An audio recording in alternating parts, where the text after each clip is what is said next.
We have been told for over a century that an iceberg brought down the Titanic.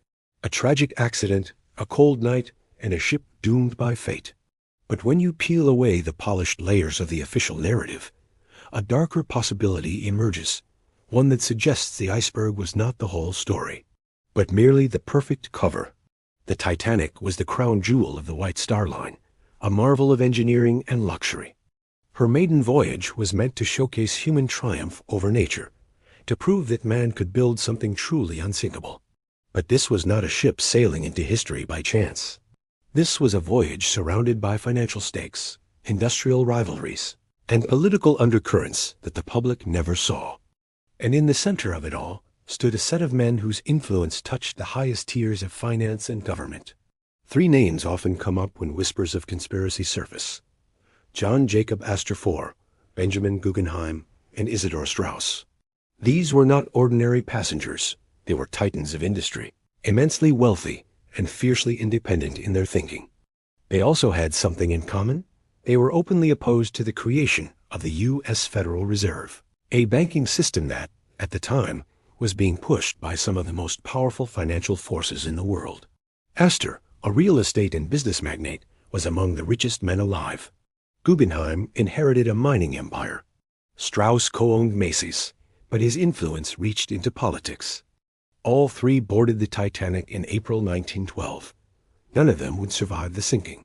Those who did, ironically, were figures with ties to banking interests that supported the Federal Reserve's formation, including J.P. Morgan, the financier who had direct control over the White Star Line itself. Morgan had originally been scheduled to sail on the Titanic. His suite was lavishly prepared. Yet at the last minute, he canceled his trip, claiming he was too ill to travel. Witnesses later claimed he was seen in France, enjoying good health during the same period. Coincidence? Perhaps. But when combined with the deaths of three influential opponents of the Federal Reserve, the timing seems far too convenient. And that is just the start. Consider the ship's construction. The Titanic was one of three nearly identical vessels. Her sisters were the Olympic and the Britannic. In the months leading up to Titanic's maiden voyage, the Olympic had been badly damaged in a collision with a Royal Navy warship, the HMS Hawke. The damage was so severe that the Olympic was deemed unprofitable to repair quickly, and rumors began to circulate among shipyard workers that the White Star Line faced financial ruin. Some theorists suggest a radical solution was devised: swap the damaged Olympic with the brand new Titanic, then sink the Titanic intentionally for the insurance payout. To the public, it would appear as the tragic loss of a new ship, while the damaged Olympic could be quietly repaired and continue service. Supporters of this theory point to photographs of the Titanic during construction that show small design differences that match the Olympic more closely than the Titanic's original plans. If such a plan existed, the iceberg would have been the perfect scapegoat. An accidental collision at sea would ensure massive insurance compensation without the stain of deliberate sabotage, at least not officially. But sabotage requires more than just a motive. It requires opportunity, and here the details get even stranger. On the night of April 14th, the Titanic was reportedly warned multiple times about dangerous ice in the area. Several ships sent wireless messages about large ice fields directly in her path. And yet, Captain Edward Smith, a veteran mariner with decades of experience, maintained near full speed. Why? Why push a ship through known ice territory at night when visibility was low? Some survivors later claimed the ship had been ordered to maintain schedule at all costs, as if speed was more important than safety. The lifeboat situation is another red flag. The Titanic carried only enough lifeboats for about half of the passengers and crew, despite having the deck space for many more. Regulations at the time were outdated, but White Star executives actively resisted calls for additional lifeboats, citing aesthetics and passenger comfort. In other words, the safety of over 1,000 people was deliberately compromised before the ship even left port. When the iceberg was struck, or whatever actually caused the damage, witnesses reported hearing not just the scraping of ice, but deep, metallic thuds, almost like explosions, from within the ship. These accounts rarely made it into official testimony, but they persisted among survivors. Explosions could mean structural failure, a boiler incident, or even deliberate charges placed to ensure the ship's sinking. And then there's the Californian, the nearby ship that could have saved hundreds more lives. She was within sight of the Titanic's distress rockets, yet did not come to her aid. Her captain later claimed the rockets were misinterpreted as celebratory flares, but skeptics point out that any experienced mariner would recognize a distress signal. Some believe the Californian was instructed to hang back, either to avoid interfering with an insurance accident or because the situation unfolded faster than planned. In the chaotic hours that followed the collision, the Titanic S-band played to calm passengers as the lifeboats were lowered, many of them only partially filled. Men of wealth and influence were trapped aboard, as women and children were loaded first. By the time the final lifeboats were gone, Astor, Guggenheim, and Strauss were still on the ship. They never made it out. By sunrise, the great unsinkable ship was gone, and with it, any chance for these men to oppose the coming Federal Reserve. Within a year, the Federal Reserve Act was passed, reshaping the American banking system forever. Is it all coincidence? Perhaps. But when three vocal opponents of a massive financial shift die in the same disaster while its supporters conveniently survive, you have to ask, was this a tragic maritime accident or a meticulously executed operation hidden beneath the cold waters of the North Atlantic? In the days following the sinking, official inquiries in both the United States and Britain moved quickly to present a unified, clean explanation. The Titanic struck an iceberg. The ship was traveling too fast, and a tragic lack of lifeboats caused the massive loss of life. It was a story simple enough to comfort the public and to preserve the reputations of those in power. But when you read through the transcripts of those inquiries, troubling details emerge, deals that were quietly brushed aside or outright ignored. One of the most unsettling testimonies came from crew members who swore they saw another ship in the distance during the disaster closer than the Californian. These witnesses described a vessel with a strange silhouette, not matching the Californian's profile. Whoever they were, they never came to help. The identity of this mysterious ship has never been established, fueling theories that it was part of the plan, stationed nearby to observe, or even to ensure the Titanic went down completely. Then there are the accounts of explosions deep within the ship after the impact. Several survivors described hearing muffled booms before the Titanic began to list more severely. These sounds were dismissed in the official record as boilers rupturing from cold water contact. But to those who believe the ship's fate was engineered, the idea of small time charges placed within the hull fits too neatly to ignore. And what about the Californian's failure to respond? Captain Stanley Lord maintained that he never realized the Titanic was in distress. Yet years later, Morse code experts reviewing the logs noted inconsistencies in the Californian's wireless activity. Was the Californian deliberately told to stand down, or was it simply caught unprepared? Either way, hundreds of lives could have been saved had she responded immediately. The cover-up did not end with the inquiry. Within months, the White Star Line had salvaged little from the wreck and showed no interest in a deeper investigation. Many personal effects recovered from victims were never returned to families. Survivors who spoke too openly about inconsistencies found their reputations quietly attacked in the press. It was as if someone wanted the world to move on, to lock the Titanic in the vault of tragic accidents and never question it again. But one group never stopped questioning: maritime historians and independent researchers. Over the decades, they uncovered anomalies that make the official version harder and harder to accept. One of the most compelling pieces of evidence is photographic, side-by-side comparisons of the Titanic. And the Olympics suggest certain structural details, such as window placements, did not match the Titanic's original design, but did match the damaged Olympic. Could the ship that sank really have been the Olympic in disguise? If that's the case, the implications are staggering. It would mean not only that the White Star Line carried out one of the largest insurance frauds in history, but that over 1,500 lives were sacrificed for financial gain. And if that plan also removed powerful opponents of the Federal Reserve at the same time, then the sinking becomes more than fraud, it becomes assassination on an industrial scale. The political timing is damning.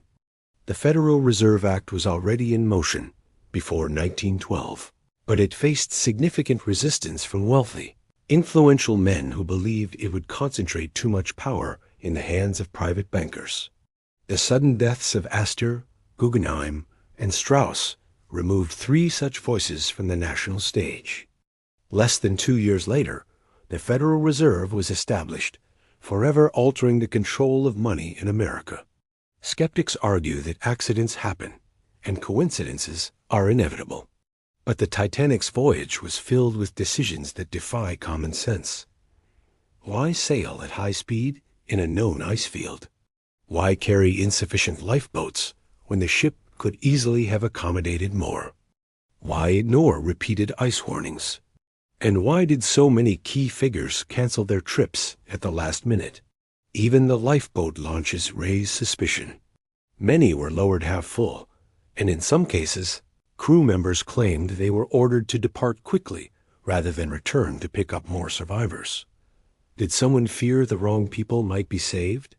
If this was a controlled operation, ensuring the right deaths might have been just as important as sinking the ship itself.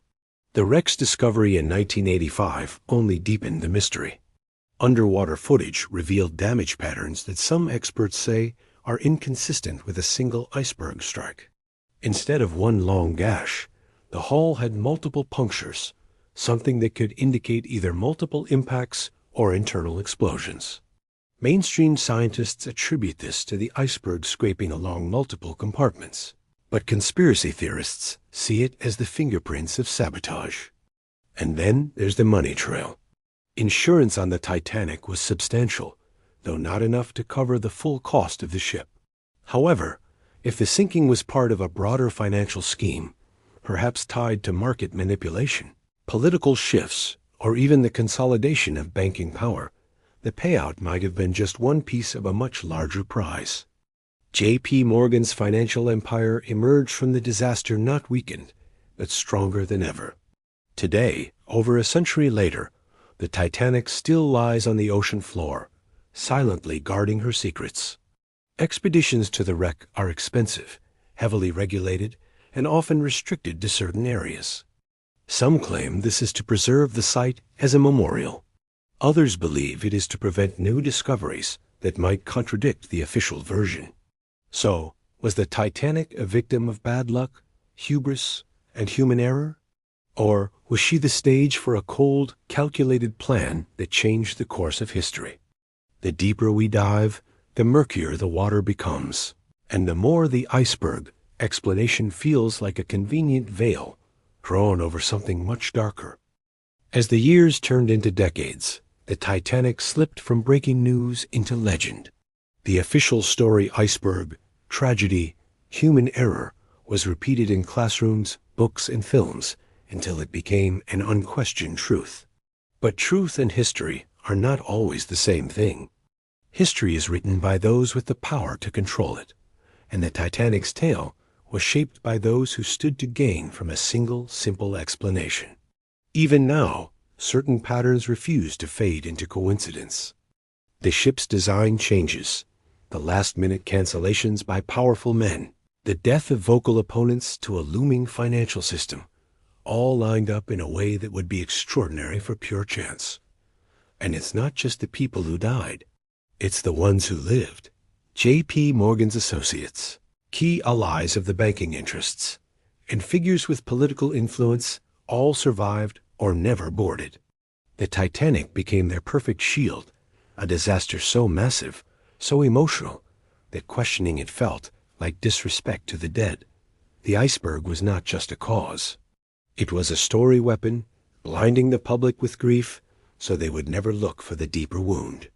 When we examine the wreck itself, more questions arise. Certain parts of the hull appear bent inward rather than outward, suggesting internal damage, something an iceberg could not easily cause. Some researchers have pointed to the unusual way the ship broke apart, arguing that a single side impact should not have produced such symmetrical destruction. Could this have been the result of pre-weakening or controlled charges? Then there's the Californian, forever shadowing the Titanic's legend. Why did she not rush to help? Was she truly unaware, or was she positioned as a silent observer, ready to assist only if something went wrong with the plan? Maritime law and common decency demanded action, yet her inaction remains one of the great stains on the disaster. The survivors' stories, those that made it past the editing of official inquiries, are fragments of a puzzle that still has missing pieces.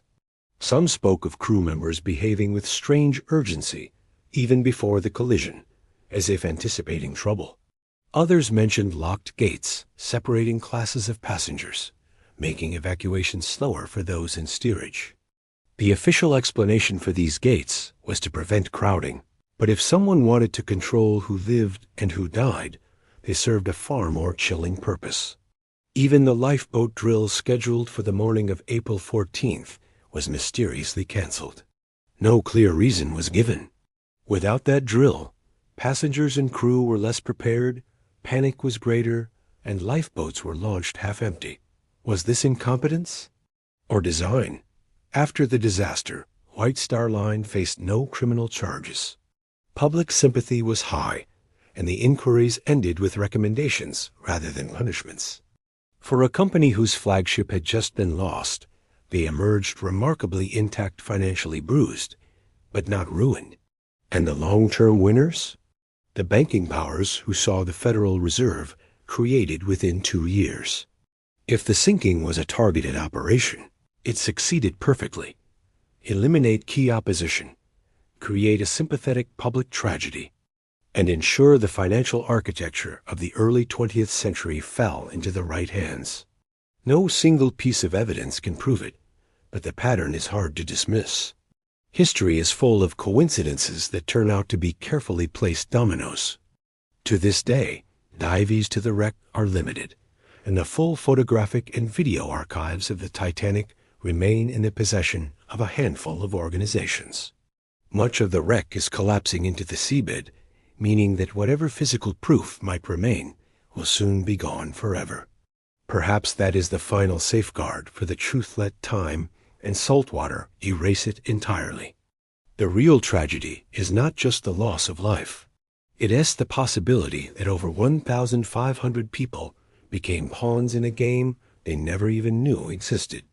They boarded a ship believing in its luxury, its safety, and its promise. They didn't know they were boarding history's most perfectly executed cover story. So we are left with questions, not answers. Did an iceberg sink the Titanic? Or did an iceberg merely provide the perfect alibi for a conspiracy that reshaped the modern world? Were Astor, Guggenheim, and Strauss victims of bad luck, or of a meticulously planned execution hidden beneath cold Atlantic waves? Over a century later, the Titanic still whispers from the deep. Her steel bones tell a story that may never fully be heard, because to hear it would mean rewriting not just maritime history, but the history of money, power, and control itself. And maybe that's the point. Some truths are too dangerous to surface.